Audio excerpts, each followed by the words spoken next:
There's one main reason I wanted to do this debate, and Pierce, thank you for having me. I'll tell you what it is. There were 6 million Jews who were turned into ash and lampshades and shot, and they're in, graves. They have no voice. Their only tomb is our memory. Norman Finkelstein is a Holocaust denier.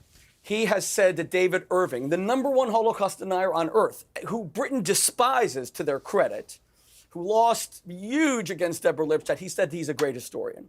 Every time he calls Gaza a concentration camp, as if there's gas chambers there, as if there's SS Einsatzgruppen going around shooting Palestinians, he denies the whole. He is a Holocaust denier. Now, why does this matter? Because why won't Norman Finkelstein answer your simple question about whether Hamas should stay in power? And don't tell me this is ad hominem. In 2016, he gave an interview where he said that he essentially makes his income through giving speeches. He said that he gave 40 slips to his accountant for speeches against Israel. That doesn't mean he doesn't mean what he says. No, wait 1 second. Hold on. It doesn't mean he doesn't mean what he says. No, 1 second. Hold on.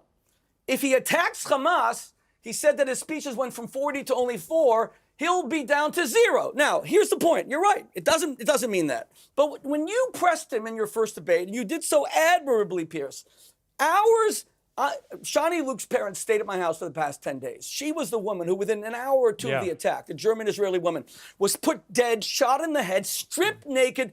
I maintain that she was the most desecrated woman in world history in terms of how many people saw her naked body.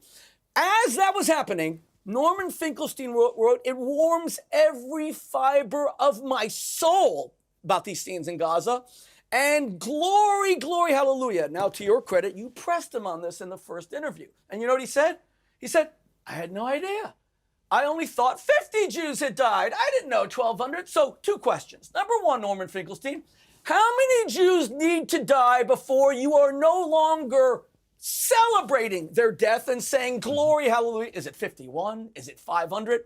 One black man was murdered in Minnesota. His name was George Floyd, and tens of millions of people marched against his murder. God bless them. But for you, we need 49 other dead black men before they start marching. Number 1. Number 2, what you're confessing, Norm, is that you are a joke of a historian. Because your defense to Piers Morgan was, I didn't know. I have 3 people who do my Twitter. I gave it to them. By the way, I'd love to know even one name of those 3. I dare you to mention their names because I'd like to question them because I believe you're fabricating that as well. I think you wrote this yourself. You did not give it to 3 people who work for you on Twitter. But here's my question.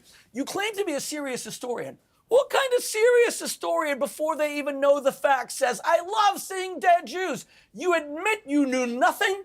You say that you had no knowledge, and you were saying, glory, hallelujah, may more Jewish women be shot in the vagina and have their breasts cut off. Now, later when Piers Morgan said to you, hey, Norm, at least take it off.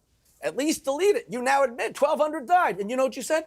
It's part of the historical record.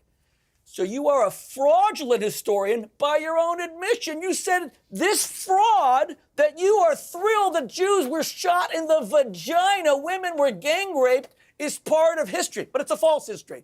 So to be fair, Pierce, when you tell me ad hominem, come on. The man either has credibility or he has no credibility. Okay. He has no tenure. Yeah. Okay. Let me give the final word to Norman Finkelstein. The issue before us is Gaza.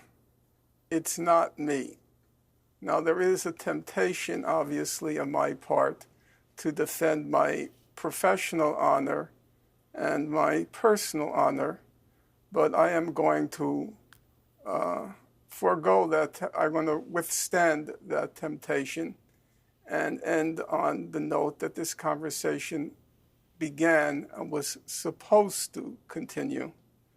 And so I would say that if you are indicting me, then you are also indicting the sanity of the 15 judges on the International Court of Justice, including, quite surprising to me, including the American judge.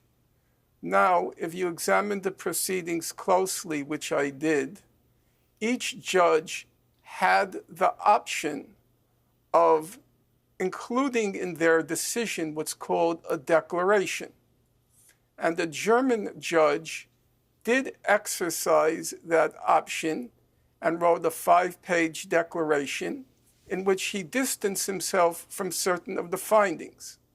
However, it was very noticeable that Israel's main ally in the world, the judge from that country, the American judge, did not issue a declaration, which is to say, she went along with the conclusion without qualification, that Israel is plausibly committing genocide. Now, I would want to end on the note, as you know, peers, genocide is the crime of crimes under international law.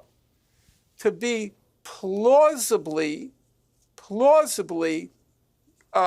guilty of the crime of genocide, it's a very, very high standard, a very high standard. And it seems to me, require a very high degree of dementia to deny that crimes of on a vast scale are occurring in Gaza.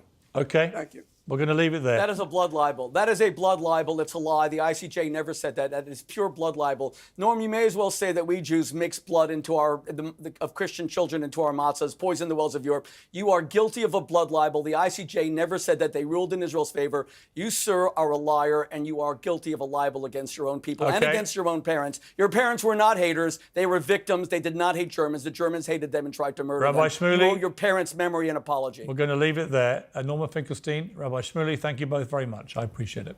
Thank you.